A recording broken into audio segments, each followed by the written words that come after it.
O Callaghan, and I'm delighted to open this conference, this important event, and I'm particularly delighted it is here on the continent of Africa.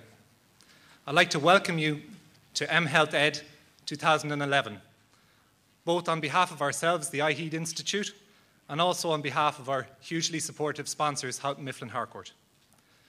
So who are iheed? And what does iheed stand for? And why are we all here today as a group? We're a new, small Irish funding organisation. We're dedicated to innovation in global health education, particularly using mobile devices and recognising the opportunity to support distance learning and training across Africa of community health workers. Our vision is very simple. It's that in this time, in the information age, that no child should die due to a lack of access to health information. The I in our name stands for Ireland, stands for innovation, and stands for institute. And the two words of health education and the two worlds of health and education come together to make the word heed. We're a small team. We believe that we're sensible and pragmatic people, but we have a grand ambition. And I know it's an ambition that all of you in this room share. We would like to play our part in this potential game-changing opportunity and movement in getting information and training down the last mile to people hungry for it in rural communities across Africa, and to use that health information to empower people to better lives, to healthier lives and brighter futures. We have in our team in iheed 7 children of our own under the age of 5, and we believe that their hopes, their aspirations, and their futures are equal to those of any child across Africa, from Somalia in the north to South Africa in the south, from Ghana in the west to Kenya in the east. We believe that our children's futures, or the future of any children across Africa or on this planet, should not just be an accident of their place of birth. We also believe that we ourselves as a group in iheed will be measured by what we achieve in this life. Nothing more and nothing less. We will stand in absolute social solidarity with our fellow global citizens to accept the challenge to influence global maternal and infant mortality. As an Irish organisation, we are particularly delighted to be involved in this work, as Ireland has a long and proud tradition of service in working with the poorest of the poor in Africa. We take this opportunity very seriously by choosing to apply the lessons that we have learned ourselves in our own past. Where we once knew in Ireland the hunger of pain and famine, which wiped out many of our millions in fact, of our fellow countrymen and countrywomen.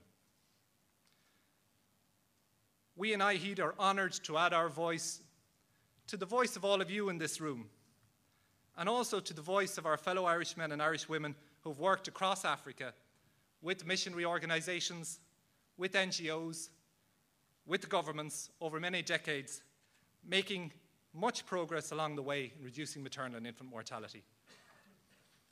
My own personal background is as a family doctor in service of my rural community in Cork in Ireland for almost 20 years now, and where my father, pictured here, practiced before me for over 50 years.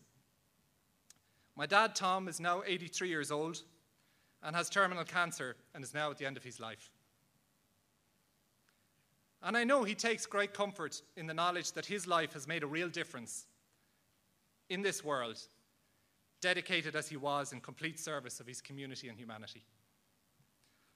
My father's personal respect for human dignity, his willingness to stand up for the most vulnerable members of our community in Ireland, and his constant compassion and love for humanity have defined his life and have definitely influenced me and inspired me. I hope that I can do him proud as we continue what we've begun almost 2 years ago in beginning this extremely important work with all of you.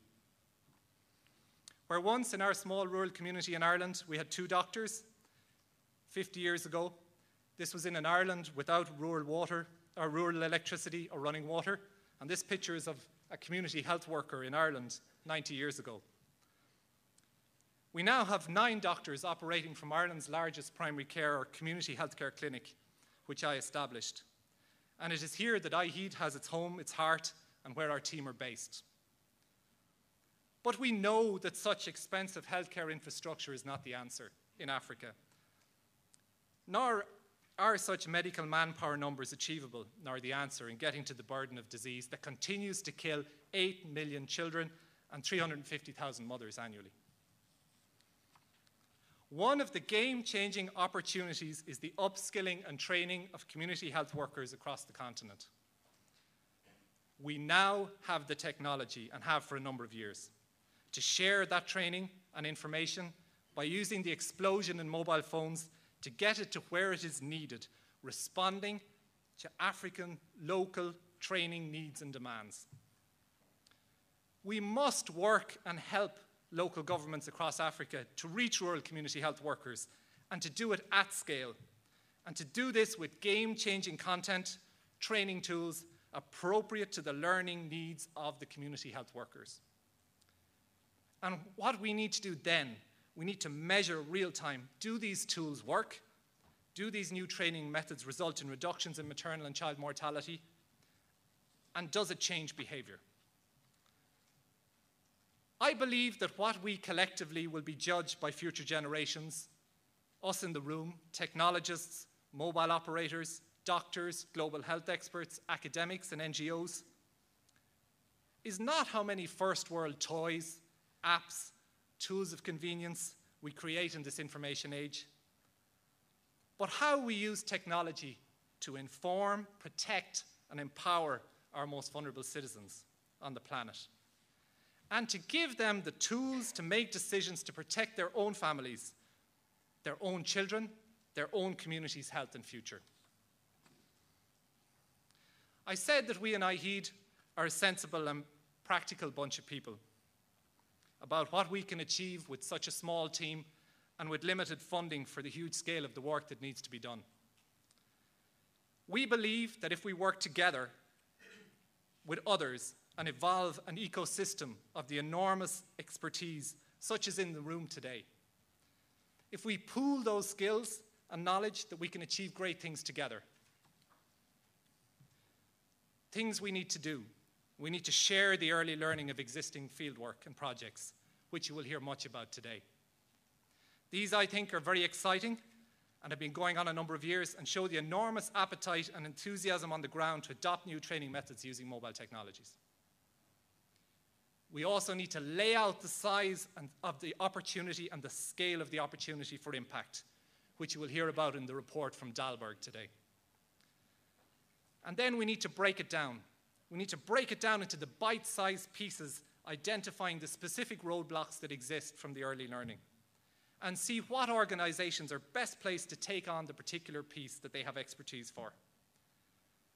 Let's look collectively at the possibility of evolving appropriate work streams to advance this work with real vigor and pace. We must then constantly test our assumptions and revisit the big questions in anything we do. Does this really impact on the reduction of maternal and child mortality and bring us closer to achieving our targets of MDG 4 and 5?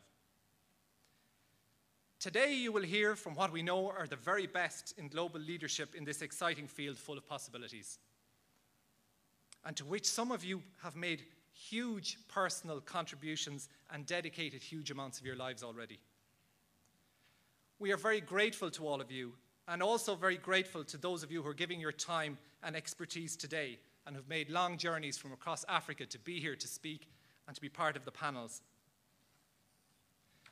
Today, I believe we are just putting our foot on the mountain, which I hope we can climb together over the coming months and years. This is no beautiful mountain, like the beautiful like the beautiful mountain, Table Mountain that overlooks us here in Cape Town.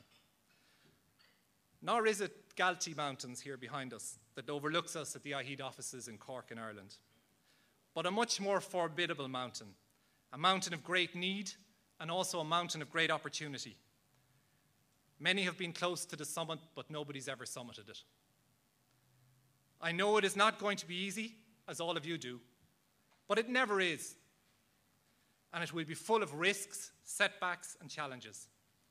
But oh, I believe it'll be worth it for the view from the summit. I look forward to the events of the day and welcome robust debate and frank and challenging discussion, and would welcome people to participate. We need real outputs and next steps from today's event, and I look forward to your input in making sure that this happens by the end of the meeting. I would like to leave you with a few words from a famous Irishman, a great friend of Africa, and someone who's inspired us all, Bono of U2. We can be the generation that no longer accepts that an accident of latitude determines whether a child lives or dies. But the question is, will we be that generation? Thank you.